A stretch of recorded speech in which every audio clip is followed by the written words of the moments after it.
Hi, I'm Rupert, the co-founder of Procurified, and this is a short explainer on how to set up your quote parameters for your team. So when you log in, you'll see a new drop-down on the top left that contains your projects, which is the current page we're on today, and of course you can go to your quotes.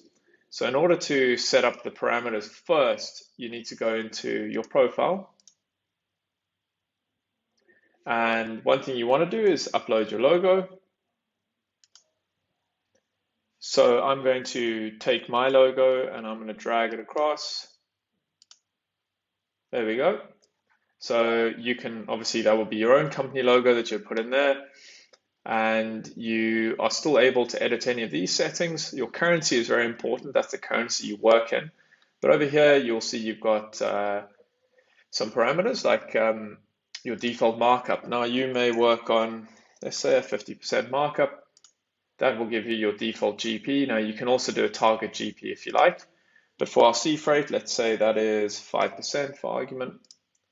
And let's do our air freight at 15%.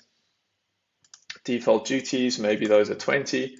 And now what we want to do is we want to set which of these is our default. So do we want our duties off? They're off now. Or do we want them on? Let's leave them on. And I'm going to use air freight as my default. For terms and conditions, you can edit it here in the bottom and that will appear on your quote. So let's just do this.